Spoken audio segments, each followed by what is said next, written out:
Bandwidth for MacBreak is brought to you by CacheFly at CACHEFLY.com.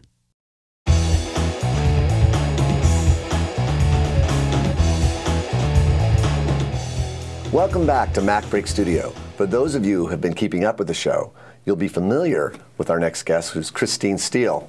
Christine, welcome back. Thanks for having me, Steve. Welcome. So what are you going to show us today? Well, today we're going to look at an art of editing technique called crossing the line.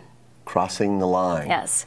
And this is a technique that some editors are familiar with, but they don't tend to practice it. And I found that by practicing it and learning from the masters, watching some films and taking a look for this sort of thing and then trying to recreate it, that you can get very good at recognizing when you're crossing the line and then control whether you want to cross the line on purpose for effect or whether you want to use a shot, insert a shot to correct the problem of crossing the line. Would I be crossing the line if I said that your sweater is very nice? You're always crossing the line, Steve. So what is it? What do we mean by crossing the line? Well, by crossing the line, what we mean is when the camera is shooting from an angle of 180 degrees, opposite from the shot you've just cut away from, you have the problem of, for example, a person being on the left-hand side of the screen in one moment, and then in the next moment being on the opposite side of the screen.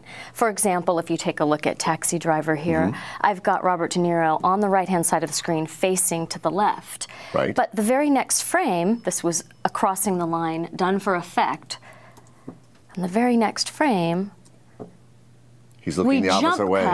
We jump cut. It's a little jarring. It's a little jarring. And in some circumstances, you really want to create a feeling of discomfort in the viewer. And in this scene in particular, that was the point. Yeah, he's losing it in this scene, actually. Yep, he's losing it. Well, isn't this a common mistake with beginning filmmakers where to place a camera, especially like a table, they have a conversation, they take the camera and they're shooting on one side, they move the camera on the other side of the table. Right. Now they've crossed the invisible line going through the table, and now when they try to cut the characters back together, they look like they're not even addressing each other. Right, and it's not natural because I'm never looking at you and suddenly you flip directions. Right. That doesn't happen in real life. Right. So if it happens in a show that you're creating, it can be pretty jarring. Now we're going to use that technique in two ways. One, we're going to emphasize it for effect, like in Taxi Driver, to create a jarring effect. And then I also want to take a look at avoiding that feeling of discomfort if I want to insert a shot to correct that problem. Well, great. Okay,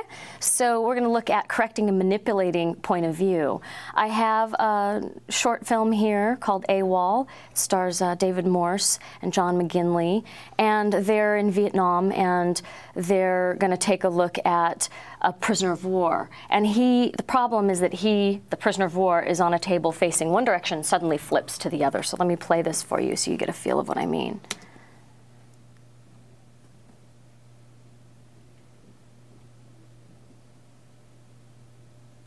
Yep. Right? Yeah. Okay, so it's not a complete 180-degree angle, but it is a little jarring. You can see the prisoner's head. Kind of takes you out of the story. Right. It's suddenly that the camera angle has shifted. Now, one way I can try to resolve this is to insert a shot of someone else, another third person, John, looking on from a different point of view. So I can actually go get a reaction shot and insert it, and that will help correct this feeling of crossing the line. I'm simply going to load up. He's that guy from Scrubs. Yes, he is. Okay, so I'm going to insert him in here, and what's going to happen is I'm going to need to take a look down here in my timeline and see, that shot's a little short, but it will allow me to break up. You see? So you can hide the fact that you crossed the line. Now, it's a little quick where he puts a cigarette in his mouth. I'm going to select that clip. Oh, make sure linking is on so I get the audio too, because I don't want to throw anything out of sync. I'm going to go ahead and hit Apple J, and I'm going to do a slow motion by typing 80% in here and make that insert shot a little longer and see if I can't break that up a little better. He's on the left side of the screen. Now when we come back, it's the point of view of the other character instead of it feeling so jarring just that this guy on a table switches from one side to another. That's just one technique for correcting crossing the line.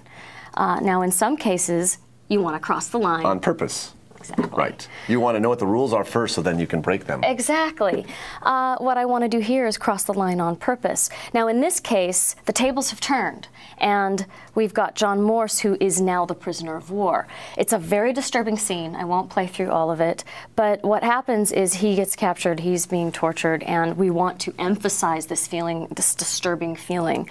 So when I play through his, as you can see now, this would be an example of cutting into a tight close-up to avoid crossing the line. Right. It's almost like the camera's coming up and circling him. But in just a moment here, you'll see that for emphasis, I've got him on the right side of the screen. I see. And then I flip him over to the left. I can even emphasize that further by taking a look at when his head, I'm holding K and tapping L to get to the frame where his face is pointing straight up. Right? And I can mark an in. And then what I'll do is play forward to the shot where his face, again, is facing straight up. And what I'm doing here is I'm eliminating his head movement, which actually helps hide that crossing of the line cut. I want to emphasize that crossing of the line, so I'm going to mark an out, and I'm going to shift delete or ripple delete this material out of here. Do notice that I've got all of my auto select track lights lit, so that if I want to make sure I get both the audio and the picture, rippling. Auto-select will pull. Right, it'll preserve my sync. And you even have a little highlight to tell you what you're about. Exactly. So if I turn that off, oops, I'm not going to be ripple deleting the picture, and I want all of those tracks across the board so that I don't throw anything out of sync. And I'll hit Shift Delete. And now when I play through this, you'll see really emphasizes the crossing of the line. Yeah, so just removing those few frames of when he's looking straight up. So again, his head is facing one way. Now it's suddenly 180 degrees the other way. So you can play around with that, but it takes some practice. Now, typically when I correct an issue like this, I do a little trimming. For example, I've got another case of this crossing the line here, prisoner of war, David Morse looks up, and this is the other person's POV again here, right? So this is David Morse's POV here. Right. Right, this is David Morse's POV here, but this is John McGinley's, right? So if I put another insert shot, and David gives me a look up, so I can actually work with that and find another shot that I can insert in between to correct this. And I've got another shot of John smoking, right? So I can insert this in here and play through it, and again, correct that.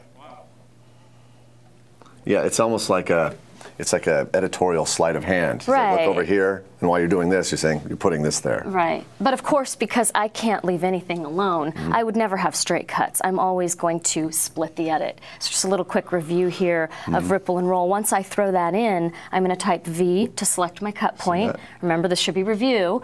U to toggle to one side or the other in order to ripple. I'll use my left bracket keys or right bracket keys to shave frames. So you're pulling some of the shot pulling of some John of the shot McGinley. up. I'm going to hit Apple Plus to zoom in so you can really see what I'm doing here. And now what I'm going to do is hold Option, and I'm going to click on the video track only. Now that temporarily disables this linked selection for a minute here and allows me to roll or split that edit. And again, I'll use the bracket keys to give myself a few frames until I see John begin to speak. So John's audio is leading the viewers to the cut point, the visual cut point, and it has the effect of hiding the edit. Right. So even though I have inserted a shot to correct or help smooth that crossing of the line, I'm also going to continue my ripple and roll trim work so that it feels like a very natural cut, and hopefully your viewer's not going to even feel that. Now, of course, I'll have to do a little more trimming to clean that up a little bit, but you get the idea. Yeah, George Lucas said, from an editor's point of view, films aren't ever finished; they're just abandoned. So you can continue editing this till ad infinitum. I was looking for my Latin dictionary there for a moment. Exactly. So anyway, that's the practice of crossing the line. I think what's really important is that editors learn to look for solutions to avoid crossing the line when it's when it's jarring and when it needs to feel natural. And to deal with filmmakers that don't know where to place the camera. sometimes the editor can be quite the savior of a film. It's amazing how often this happens, you know, and I think it's also important to practice this technique that everyone talks about. Oh, yeah, you know, you can do this for effect, and they can name movies. Well, can you? You know, go look for some films that actually use this technique and recreate that in your own work, so that when you've practiced, what happens is I start recognizing right away where I can use a technique like this to really punch up the cut. Well, great. Well, anyway, I want to thank you again for coming to MacBreak Studio. That's Christine Steele and myself, Steve Martin from Ripple Training. Thanks for watching. You're watching MacBreak Studio.